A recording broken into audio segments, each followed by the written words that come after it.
Hello, welcome back to Sunless Sea. Let's go.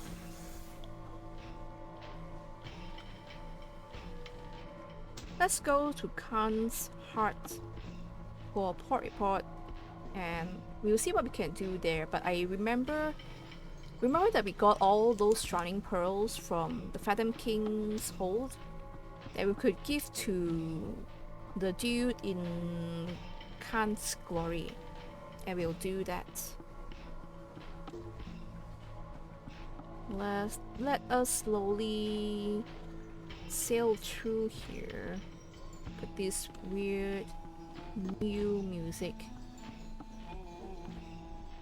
It also sounds a little bit like a slower version of the original one. Is this truly what acquiring the submarine does to us? Okay, Khan's Heart. Port report. A modest challenge. How high is my... I have 6. Okay, let's do this. I failed. Oh! I've gained 2 menaces. Oh no. Your movements in the Khanate might be curtailed. Okay. Maybe not then. Let us... What do you need again? Okay.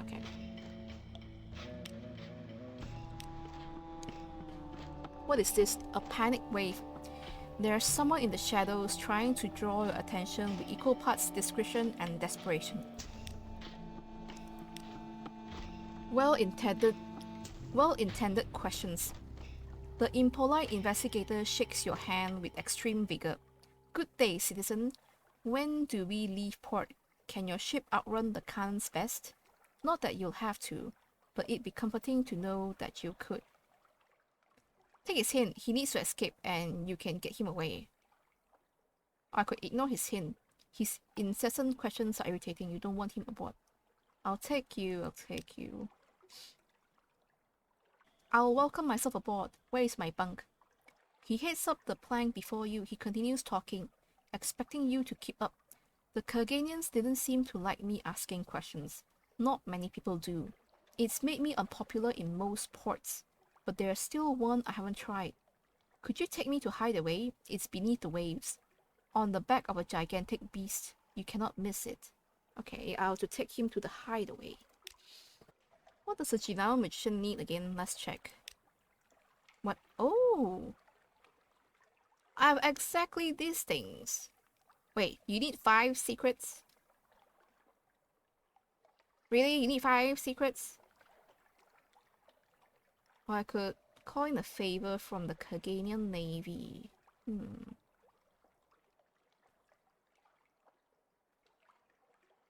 Okay, I'll wait for the Genial Magician's quest.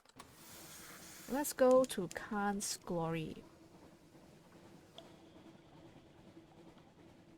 After Khan's Glory, I think we'll try to head back.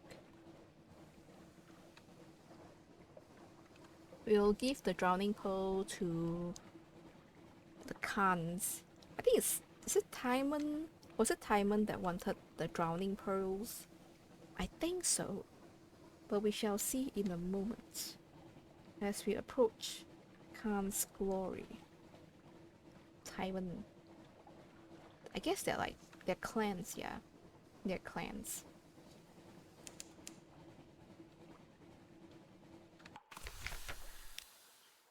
Okay. Here. Offer a gift to the Timon. Yes, I was right. This clan is named for a sizable and ferocious fish of the surface. They have a fondness for drowning pearls for some secret clan ritual. An offering accepted. In the yellow chamber by the palace entrance, a masked functionary scrutinizes the pearls. Yes, she says. Even through the mask, she does not meet your eyes. She rises, turns, and leaves. Now I have Timon's Mercy. Nice. Take some more. 3. How much do I need for Whatever comes next. Ah, yes, exactly what I need. Plead your case with the Timon. The Timon clan has long controlled the white and golds, the loyalty service who watch Kaganians and foreigners alike. If they are convinced your intentions are good, they may be lenient. Your suspicion has risen too high, this will reduce it. Yep. The Steel Chamber. 2 masked functionaries hear your request. They confer briefly. One of them marks the paper in front of him. They wait for you to leave. I've lost 5 menaces. Nice! But I lost I've lost favors with the Timon also. Oh, fair enough. Okay, let's give them the rest of the... Should I? I have 18. Should I do more? Should I give them more pearls? Let's see what the options we have here. I won't sell you my memento mori, but there is a one for submarine. Take a meeting concerning a matter of no importance. A servant of the Timon is missing. His loss is a danger. Oh, I need menaces Kaganian suspicion no more than 2. Okay, maybe I could do that again. Need 3 mercies. And then we'll do... Plead the case with the Timon, yes. Okay, new... I lost 4 menaces. New total of 2. Okay, can I do that now? Yes. There's a place one doesn't speak of. Officially, a former servant of the Timon who did not engage in the gathering of strategic information, did not disappear to the undersea port of Anti, which officially does not exist. At length you hear what this servant did not look like, and strict prohibitions against pursuing him. Officially, no one in Khan's glory would have any interest or be at all inclined to reward you with money and connections. If you were to go to Anti, they would not care for a report of his situation or any information he may be unable to bring home. You fucking tsunderes! Why do you speak in this language of reverse? You're retrieving information from Anti for Khan's story. Sure, sure. I know he's important, and you want me to look for him. Fine. Don't speak in that weird form. If he's important, he's important. Okay, let's go to Shepherd's Isle, which is this way. I'll try to avoid... Its ship is caught in that thing. Let's try and run away from it before it catches. It loses from that to catch up on us. Yeah, you idiot! Continue getting caught there. You'll not catch up. We'll go to Shepherd's Isle.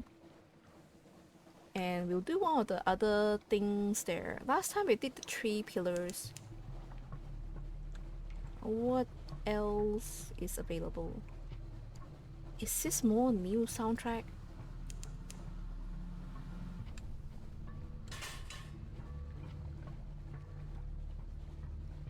So actually getting my submarine actually unlocks more soundtrack for Undersea? This is news to me. Like I said, I haven't actually used my submarine that much in my previous games. Okay, we can compile a port report, sure. What's this? A retired monster hunter wants something to remember his glory days. Or in return he will show you a secret graveyard populated by curious corpses in curious boxes. Trade a hunting trophy for a suit and copper long box. Yes! Take! The tomb.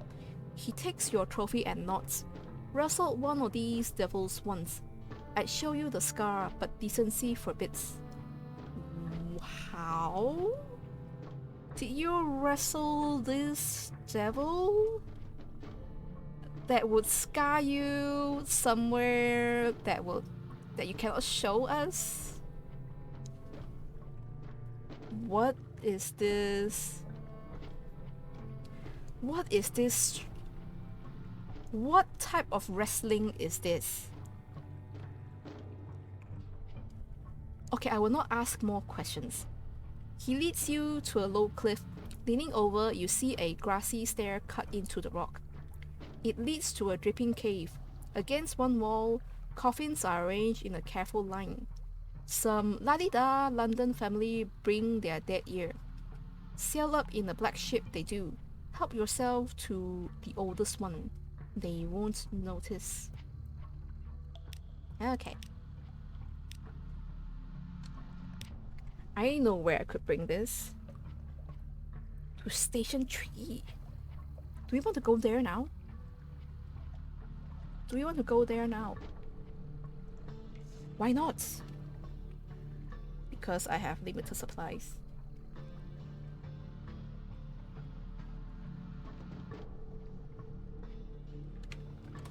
Let's go to Station 3 for more stories.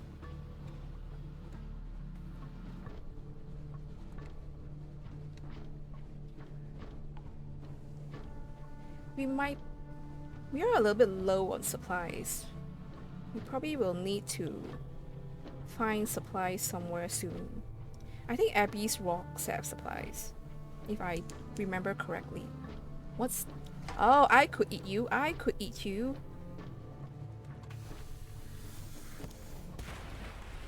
Yes, quick, before I fed the crew. Butcher it.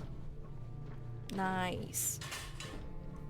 I realized too, because I do have a lot more crew member now. They eat more supplies. That's why my supplies is running lower, faster than before. So having the merchant ship has its pros and cons. We'll do this. Ignore them. Okay, let's dock here. Oh, I hit my ship at the dock. Okay, I now have a box for you. Wait a minute. I cannot even get a port report here now? Or it's because the guy, Mr. Villain, burned my port report. Okay, I understand. But I can now finally deliver a long box. The only way past the walls is an unimposing but sturdy-looking triple-lock gate silvery metal. A sign beside it reads "Deliveries." The gate stands open.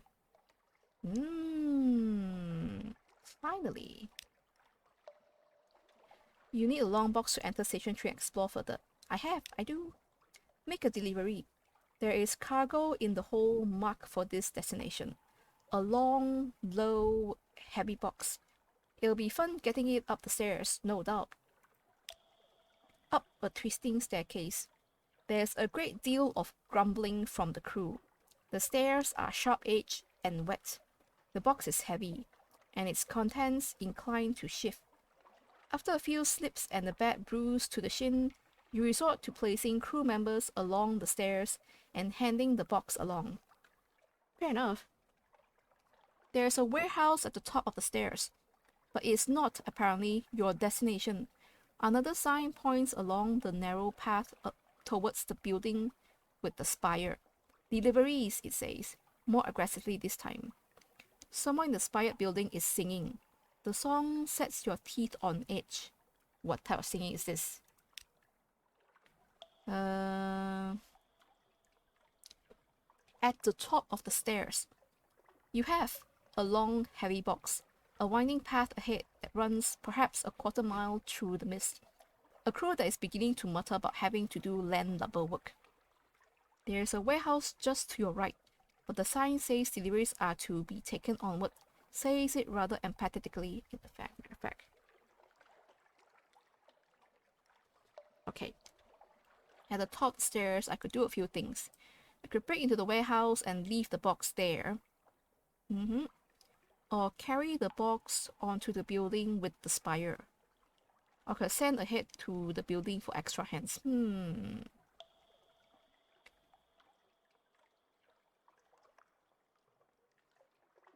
Let's carry the box onto the building with the spire. We're already in here, might as well deliver it to its appropriate destination.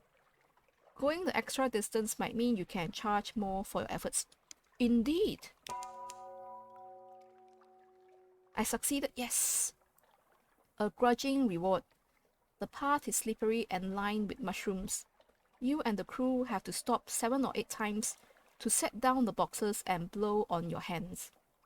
The closer you get, the less the building with the spire looks like a church. The walls are soot-blackened and made of brick. There are no windows, only narrow vents up near the roof. From these a low singing can be heard, a song so cheerful that your crew look at one another and frown. It is a song of someone keeping the monsters at bay. At last you are close enough to bang on the door. An austere acolyte answers it. She is dressed in black from head to foot. Her gloves are thick leather, and her goggles are double glass. Leave the boxes at the door, she says to you, and then she turns back toward the building, singing her song. Something about candied kittens and flaming violets and the coming of spring. Judging by the rhyme, she's inventing the words as she goes along. You stop her and explain that you expect your extra work to be rewarded. She makes a grudging gestures, but complies. Nice. Gain 100 fragments. Yay! Now 5 station 1, earning the acolyte's favor.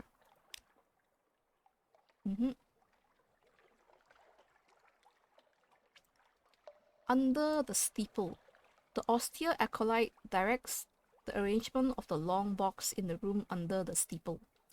There are many other boxes there already, stacked in rows, 3 or 4 times as many as you have bought. In another corner of the room is a pile of wood from previous boxes already emptied and dismantled. Singing to herself about a mountain upholster in velvet, she takes a crowbar to the box. The corpse inside is permanently dead, in a way that the dead of London often are not. Not a drowning, not a tomb colonist, but not coming back either. It looks pale and ordinary except for the slight distension of the skin over the breastbone. Gently the acolyte presses there at knots, singing about tulips embroidered with yellow floss. She lifts the body onto a marble slab. Without pause in her lyrics, she prepares a scalpel. Your presence does not seem to bother her. Okay. So because people in the Untersea don't die normally like people on the surface do, so that's why corpses like these are very interesting for people in the Untersea to, I guess, in a way, study. Which is very bizarre. Because this type of bodies is so common in the world as we lived in. To imagine somewhere being, this type of concept being very strange in somewhere else is very interesting to me. I could watch, don't watch, or watch with medical interest. Sure, whatever she is about to do is sure to be anatomically informative. Excellent precision. Did I succeed? Yes. The austere acolyte makes an incision over the distended place on the body, laying bare a heart-sized sphere of silver metal. It has grown there, apparently over many years, because the ribs of the corpse have curved around it without cracking. She has to break 2 of the ribs now to take out the ball. Behind it, the heart is intact but bloodless, its color a milky gray. Ignore what I said earlier. She notices you watching and halts her song just long enough to say, "They do not always grow in the same place, but over the heart is most common." With a giant nutcracker, she cracks a sphere, and another sphere inside that, and another. Finally, in the center, she comes to something heavy, small and black. She lifts it out with tongs and looks at it through her goggles. The song falters, but she manages to keep humming, though the words are lost. She puts the black and heavy thing inside a jar marked with the word of the correspondence. She closes the jar and seals it with red wax. Finally, when the corpse is removed again and the marble slab wiped clean, she comes to pay you. Though she doesn't offer any further comment, she seems pleased by your careful attention during the autopsy, and almost smiles when she makes her payment. A pleasure, she says. Return another day, I might have something else for you. Our secret. Trading in long boxes quality is now 3. Earning the acolyte's favor 10. Okay, nice. Oh, what's this? Let's try questions for the acolyte. Perhaps if she has come to like you well enough, she will choose to answer some questions about this place. Ask where the corpses come from. If you're to be involved in the trade, wouldn't it be better if you knew? A matter of indifference. Here and there, she says. It's not that she's trying to be coy. You don't think she much cares about the answer. Most are from the surface, one way or the other. You think that is all she's going to say on the matter, but after a long time she adds, It's an old trade. They've been coming this way for generations, to judge by the piles out back. The masters made the arrangement. Okay. Oh, that's all I could do. Only one question every time. Okay, fine. I could return later. Other acolytes move between the buildings, singing softly, but none of them seems inclined to speak to you at this moment. Exchange a long box for a hard metal ingot. What use is hard metal to you? By then, what use is a long box? Perhaps you imagine the whispers at shoulder. What use indeed is a heart? When you turn, there's only the ragged flirting of the wind. Oh. I could get a hard metal ingot here. Okay, okay.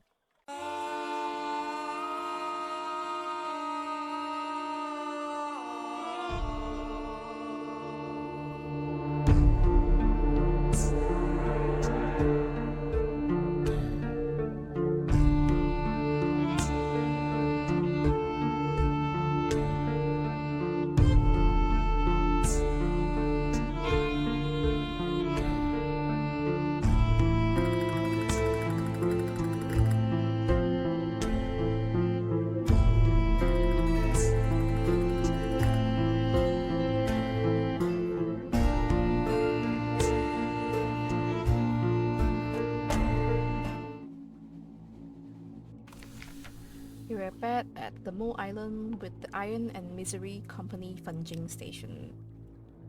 Okay. Let's compile a port report first.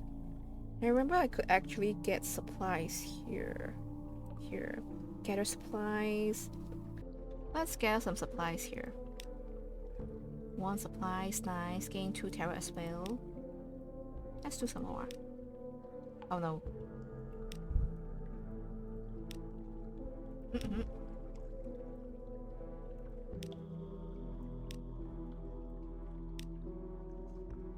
Okay, we have 4 supplies. We might be okay now. Okay, gold tea with the factor. Lost 2 terrors.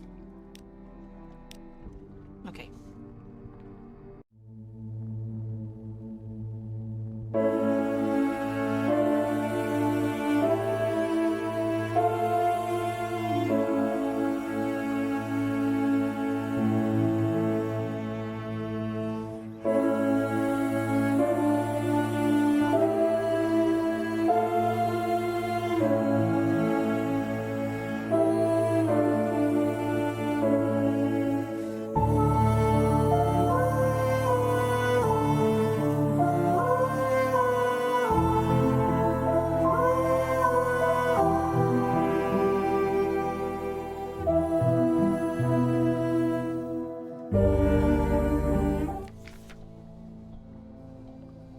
Confront the nightmare.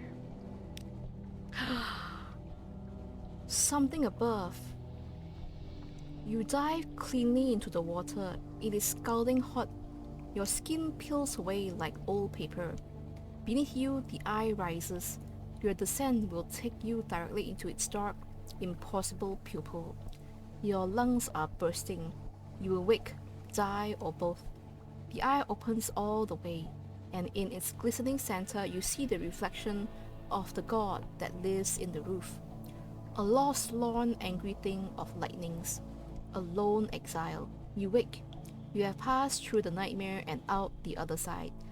Nice! Gain one secret! And Menace's nightmare strength has gone. Yes! Yes! I have overcame and conquered my nightmare. Of course, haven't actually entered the pupil probably has nothing to do with it, right? Right. It is because of my very high heart's quality, isn't it? My veils really need some work though, my god. When did you drop below 60? Oh. I have nothing to hide. You don't take my empty mirror catch box, don't you? Okay. I'm fine. I still have my empty mirror catch box. Oh, finally, the blind bruiser attends to business on the dock. Finally, you come back. He want me to bring you a little package from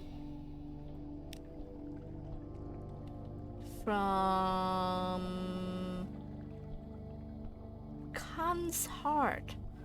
Oh, okay. I could do that. So our next voyage, we definitely need to go to Khan's heart already. I guess the coffee trade will have to wait. Okay. This is fine. Okay, let's go to the Dark Spectacle Admiral and give him the port reports from the new ports. Well, I could try and submit the Sheffield Isles port report. Submit as fact. I failed. You are met with skepticism. Candidly, I'm not sure why you saw fit to trouble us with this nonsense. Is there anything else? Oh well. Okay, every rock I've gotten. I already read the one for that. Where's the one? Okay, Grand Geode. The Grand, yes, of course. We're generally quite well informed on that topic.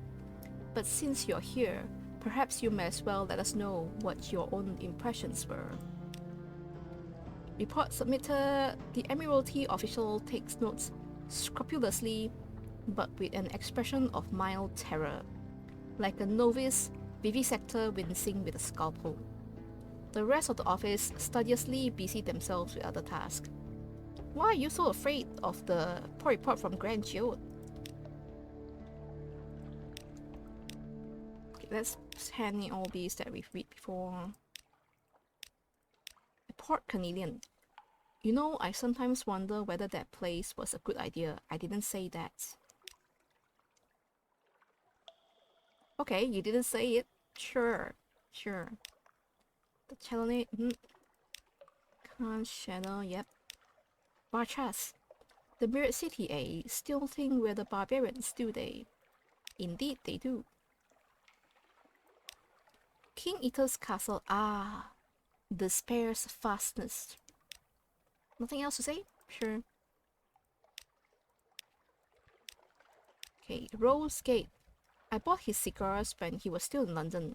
What's he doing down there? Who knows? The gun pole. You're saying you've been... where? Report submitted. Here they come, the smirking requests from every captain in the place, all wanting to know if you found their lost pocket watches. By the time the clerk pays up, it's clearly he's paying more for the amusement than the information. Well, I got 60 echo. Fine. Assholes. Fucking assholes. Okay, we do have some things to give them to. The vital intelligence. Should we give the dark spectacle admiral or the voracious diplomat? I don't see the voracious diplomat anywhere. Where is she? She's not here. So we'll give to him then. There, submit vital intelligence. I have 2.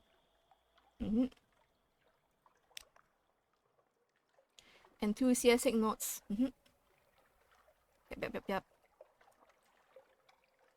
Now she appears. The hell. Let's give you the other one. Oh, we need to pick up an agent first. Thank you. Let's give her the vital intelligence. I say, now I'm listening. Etched in memory. The diplomat takes no notes and makes no sign, only listens in absolute silence, and finally nods and declares, I'll pass this on to where it will do the most good, thank you. The voracious diplomat serves London but has dangerous allies. Okay, now supremacy, London, yes. New total is promising. There's no number? Why? Why? Give me a number. You're now rising X supremacy, the Dawn Machine. 500 echoes, my god! Oh, I see.